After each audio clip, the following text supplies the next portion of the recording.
never ending. You are holy, you are powerful, King of all kings, incomparable.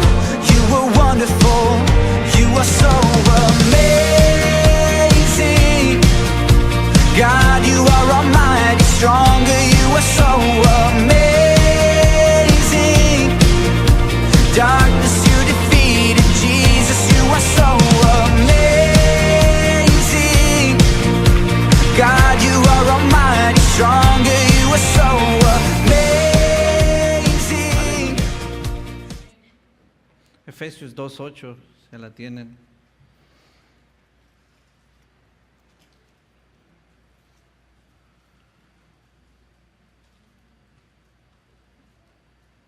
La razón por la cual les puse esta alabanza, cuando la voy oyendo, cuando la pongo, me hace recordar cuando una vez una persona me habló del Señor. Y me siento que yo era ese joven, no sé si han escuchado esa alabanza de Josmar Flores, creo que se llama así ese cantante cristiano.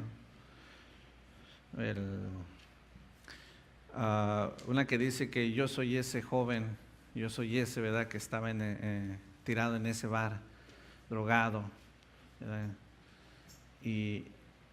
Pero que ya, gracias a Dios, ¿verdad?, él ha sido cambiado. Y cuando me hablaron a mí de un Señor, de un ser que me amaba y que Él había dado su vida por mí, obvio que en ese momento viene una sonrisa de que te sientes por primera vez amado. No que no era amado yo, porque, ¿verdad?, nunca he dicho, ¿verdad?, que vengo de una familia desunida o mala. No, pero aún así el cariño o el amor de Dios no lo pudieron llenar mi familia. Y a causa de eso fueron vacíos que crecí con ellos y fueron vicios. Entonces empecé a conocer del Señor. Y ustedes también conocieron de ese Señor y es hermoso el saber cuánto nos ama. Pero después de ese conocimiento viene uno y va contemplando más al Señor, va entendiendo quién es Él y vamos llegando a conocerlo más íntimamente y miramos de que Él es un Dios santo, un Dios perfecto. Y es ahí donde muchos ya retroceden, porque se preguntan, ¿cómo yo voy a poder agradar a Dios? Si Él es tan bueno y Él es tan perfecto y yo no cambio, yo sigo siendo pecador, en mi mente siguen viniendo estos pensamientos, no cambio, no hay un cambio en mi vida. Y es donde nosotros mismos nos empezamos a atacar. Ya no es Satanás, soy yo. Soy yo mi propio aguijón, yo soy el que me ataco. Yo soy el que si tengo un ministerio ni siquiera lo puedo llevar a cabo porque yo mismo soy el que me tumbo. Yo mismo soy el que digo no sirvo para nada. No sé si alguna vez tú te has frustrado tratando tú de agradar a alguien. Sea un amigo, a algún familiar, a tu esposa o a tu esposo, a algún hermano de la iglesia. Dice, siempre siento que no me quiere el hermano y trato, ¿verdad?, de invitarlo, de hacer cosas, ¿verdad?, de demostrarle que lo amo y le hago favores, pero nunca ni una sonrisa me da. Y te frustras y dices, ya no voy a hacer nada. Pues bien, continuando con el estudio de las 5 solas, ya llevamos solo escritura, solo gracia y estamos con solo fe el día de hoy. ¿Por qué estoy hablándoles toda esta introducción, hermanos? Porque en un momento Martín Lutero se sentía así. Un monje, ¿verdad?, que dedicaba gran parte del día en oración. Era obvio que pues era una manera religiosa como lo hacía, ¿verdad?, en la religión católica, pero él lo realizaba, ¿verdad?, porque quería agradar a Dios, quería estar bien con Dios. Y dice una biografía de él que pasaba regulares horas, ¿verdad?, él estando confesándose, y salía del confesario, ¿verdad?, y se acordaba de otro pecado y regresaba rápido a otra vez y otra vez le decía, se me olvidó este pecado y este otro pecado, y llegó el momento donde él se frustró, porque él sentía que no podía agradar a Dios. Él ya no miraba a Jesús como como su salvador, como su consolador, sino lo miraba como su carcelero, como su torturador. Porque mientras más venía él, miraba la palabra que decía que debía de que Dios es santo, ¿verdad? Sed santos como vuestro Dios es santo, ¿verdad? Y tú te das cuenta de las cosas que estás haciendo y dices tú, no puedo.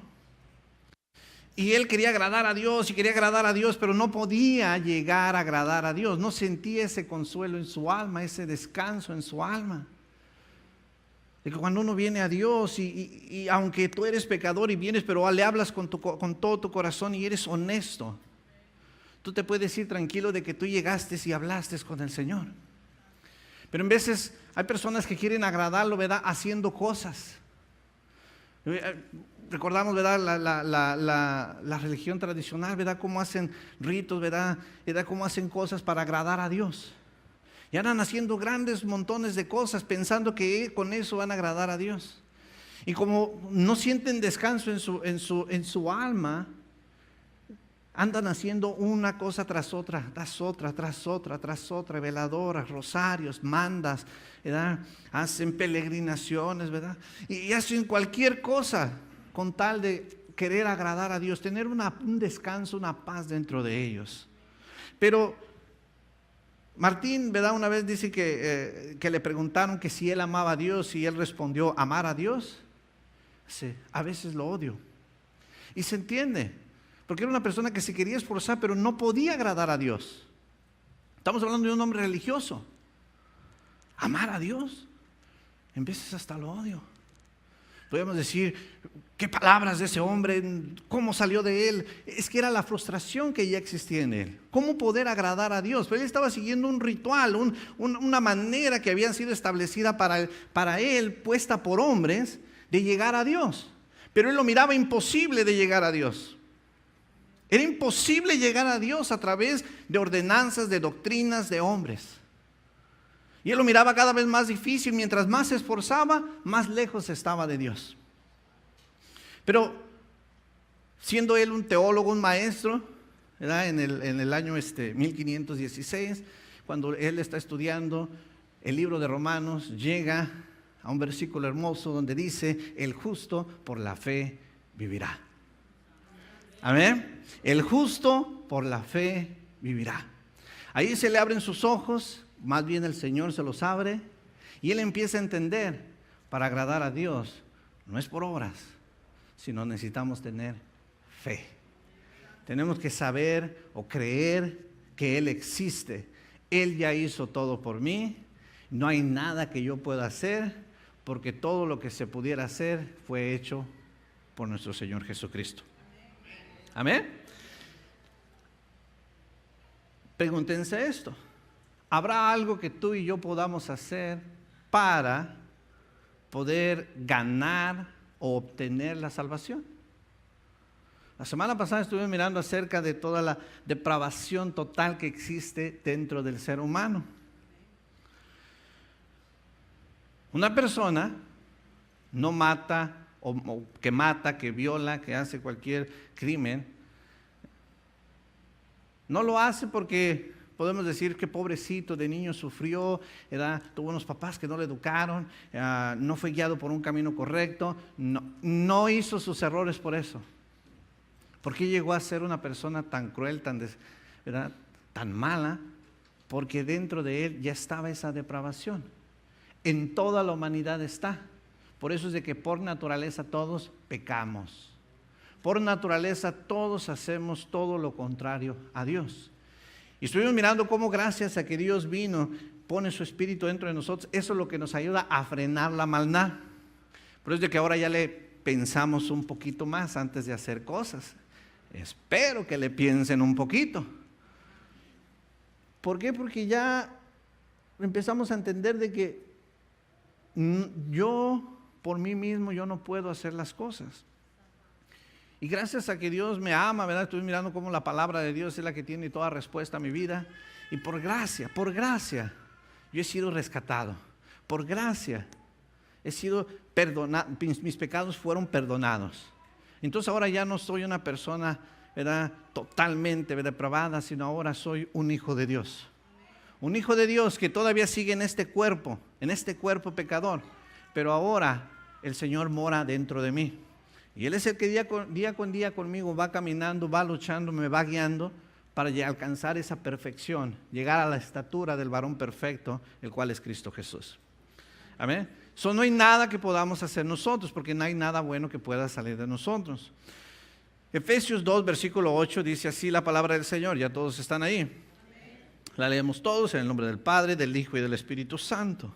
Porque por gracia sois salvos por medio de la fe. Y esto no de vosotros, pues es don de Dios.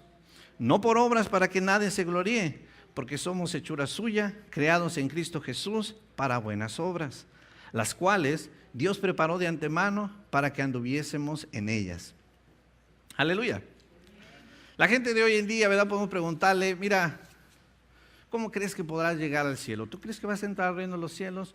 Mucha gente duda de que va a entrar al reino de los cielos. Su salvación de ellos no se sabe. Y qué triste es vivir sin tú saber a dónde vas a ir. Podemos decir, es que no sabemos, eso depende de Dios. Bueno, sí es Dios el que da la entrada o no da la entrada, pero aquí en la tierra Él nos da una oportunidad. Yo me puedo morir hoy y puedo saber a dónde voy a ir. Como igualmente, si digo que soy, pero nomás le hago al que soy cristianito y me llego a morir, no voy a esperar entrar a la vida eterna. Nosotros desde aquí el Señor nos da ese regalo, esa bendición de saber a dónde vas a ir después de muertos. La palabra nos lo dice, recordemos la primera sola. ¿Por qué podemos saber nosotros eso? Porque la Biblia nos lo dice, que para aquel que vive en Cristo, el morir es ganancia.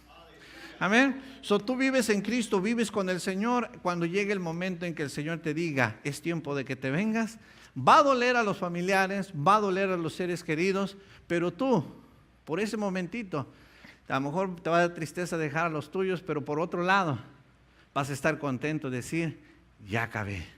Ya me voy con el Señor, se acabaron todas mis preocupaciones. Las personas muchas veces piensan de que, bueno, a lo mejor debo de hacer ciertas cosas para ganarme la vida eterna. Siendo bueno, haciendo buenas obras, ¿verdad? Como personas aunque son malos, como el Chapo regalaba un montón de cosas, hacía escuelas, hacía hospitales, carreteras, regalaba cosas. ¿Por qué? Porque no sienten paz en su corazón. Quieren ganarse el favor de Dios dándole obsequios a la gente. Las personas lo miran como una persona buena. ¿Por qué? Porque les da. Pero a Dios no lo podemos engañar. No hay nada que nosotros podamos hacer. Porque dice la palabra de Dios, el versículo 9 que leímos, no por obras para que nadie se gloríe. Aleluya. La semana pasada estuvimos mirando que Dios no comparte su gloria con nadie. Por la cual somos salvos es por gracia y misericordia de Él. Amén. Es por su gracia. Y si hubiera una obra, algo que debiéramos de hacer nosotros, ya está Dios compartiendo su gloria con algo, porque hay algo que pudo servirnos para llegar a Él, fuera de Él. Pero como no la hay, solamente es a través de Él. Si quiero tomar un poquito de punto en estos dos enseñanzas, ¿verdad? Que existen, ¿verdad? El monergismo y el sinergismo. El monergismo viene siendo, ¿verdad? Es una palabra del griego compuesta que significa trabajar solo. Esa es una doctrina o una enseñanza que solamente Dios es el único que da salvación. Solo Dios. Y el sinergismo es también una palabra compuesta que significa trabajar juntos. Esto es Dios más el hombre. Que trabaja Dios junto con nosotros para que lleguemos a la salvación. Este punto de vista, el sinergismo, es de las sectas. Ese no es cristianismo. El cristianismo es un monergismo, que para nosotros es solo Jesús. Solo Jesús nos da la salvación. Solo a través de Jesús nosotros llegaremos a la vida eterna. Pero para las sectas, el sinergismo es trabajar juntos con Dios. Yo no puedo trabajar junto con Dios para mi salvación, porque si yo pudiera hacer algo, ¿para qué necesito a Dios? Lo haría yo por mí mismo. Aleluya. Estas son las sectas más populares, ¿verdad? Como el catolicismo. Dios más el rosario. Dios más los novenarios. Dios más las mandas, Dios más, ¿verdad?, los santitos que nos ayudan para ser intercedores de nosotros. Los testigos de Jehová, Dios más el atalaya, los conocimientos, las enseñanzas de hombres. Los mormones, Dios más el libro de José Smith, ¿verdad?, el evangelio que nuevo que sacaron ellos. Es Dios más algo. Para el cristianismo, para el verdadero cristianismo, porque ahora no toda iglesia que dice que es cristiana es realmente cristiana, pero para el verdadero cristianismo es solamente Dios. Es Dios el que hace todo, no hay nada que nosotros podamos hacer. ¿Por qué digo esto? Porque la palabra de Dios dice en Isaías 64, versículo 6, si bien todos nosotros somos como suciedad y todas nuestras justicias como trapo de inmundicia. Al hablando de nuestras justicias es hablando de nuestras obras, de lo que yo pueda hacer. Dice la palabra que son como trapos de inmundicia. El original, ahí escrito, y se oye un poquito feo, pero es lo que quiso decir el Señor, que viene siendo como los paños usados cuando la mujer anda en su estado de menstruación. Así el Señor, así como ese paño que después de una mujer, ¿verdad?, en su momento de menstruación, en su momento del mes, así de sucio y asqueroso, Dios mira de nosotros nuestras mejores obras. Esas son las mejores. ¿Cómo serán las peores? ¿Cómo serán lo peor que Dios nos mire haciendo? Que Dios observa cada momento de nuestra vida y no es de que, ¿verdad?, Él esté como detective nomás mirándonos para señalarnos, pecaste, fallaste. Sino que Él es Dios, Él tiene el control de todo, su ojo está puesto sobre toda la tierra. Él observa cada cosa que hacemos nosotros, pero no es para señalarnos ni para aventártelo en la cara, sino es para demostrarnos de que Él es el Dios. Él tiene el control, Él tiene el poder.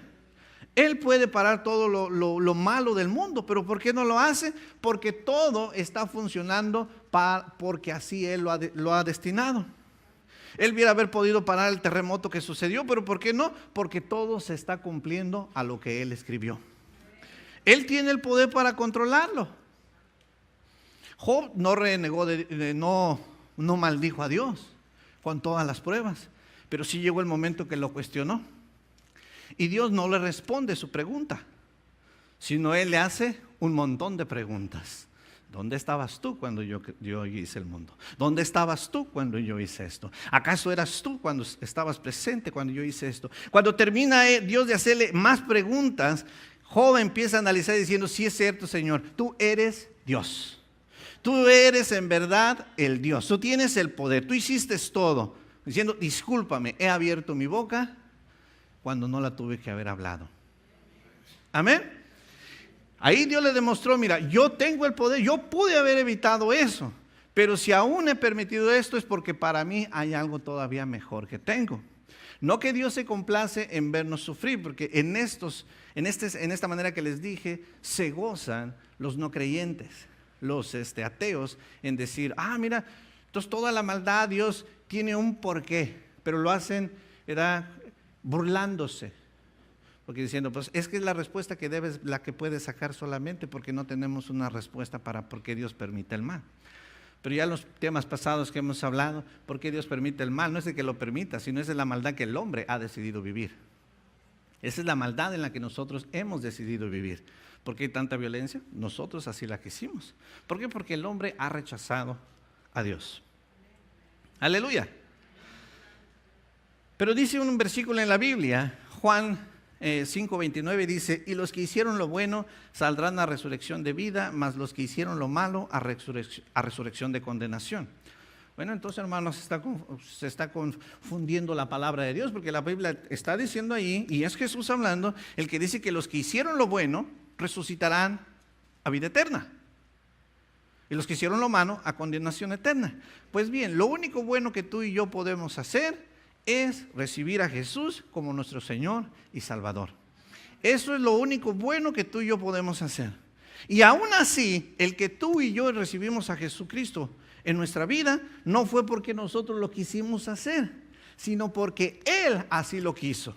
Porque misma palabra de Dios dice Él, ninguno puede venir a mí si el Padre que me envió no le trajere. Aleluya. Eso no hay obras. Llegando al Señor, nosotros empezamos a mirar de que se necesita una perfección para estar con el Señor. La palabra dice que sin santidad nadie verá al Señor. Entonces y es ahí donde muchas veces, como les dije al principio, tambaleamos. Es que hermano, todavía no puedo dejar yo estas cosas. Hermano, mire que todavía, mire hermano que mi mente, mire que me vienen pensamientos. Hermano, todavía seguimos discutiendo en la casa. Todavía exploto con mi esposa, todavía exploto con mis hijos. Y te enojas y te frustras y ya no vienes a la iglesia. Porque dices, ¿para qué? No hay cambio en mi vida. Y tú vas mirando, y mientras más lees la Biblia, vas mirando que Dios espera lo mejor de nosotros. Pero es que, ¿sabes? Esa santificación, el agradar a Dios no lo puedes adquirir por ti mismo, no lo puedo adquirir yo mismo. Dice la palabra en Romanos 3:20, ya que por las obras de la ley ningún ser humano será justificado delante de él. Esto es lo que a Martín Lutero lo dejaba incómodo en las noches, no podía dormir. El saber de que Dios pedía una santidad, pero él no la podía conseguir. Mas a nosotros, ¿verdad? Venir al Señor es donde vamos entendiendo un poquito cómo podemos adquirirla. Por eso es de que es importante que todo creyente lea la Biblia, estudien la Biblia, escudriñen las Escrituras. No nomás la vengan y la abran el día que vienen al servicio, porque por eso después se topan con personas de otras denominaciones, de otras sectas, y les hablan bonito, pero como ellos sí se saben la Biblia, nos enredan a nosotros. ¿Y saben? Queman a la iglesia. Me queman a mí porque dicen, el pastor nunca te enseñó nada. Cuando hermanos se les ha enseñado, pero en veces hay que ser honesto, en veces también ustedes no quieren. No se les pegan las cosas. Y no porque pueden decir, es que hermano, ay, es que yo fui bien burro, nunca fui a la escuela. Eso aquí, búscate otra excusa. Búscate otra. Es que yo no sé leer, hermano, búscate otra. Porque aunque no has sabido leer, has estado aquí y escuchando, y saber escuchar, sí lo has sabido. Estudiemos la Biblia. Estudiemos la palabra de Dios.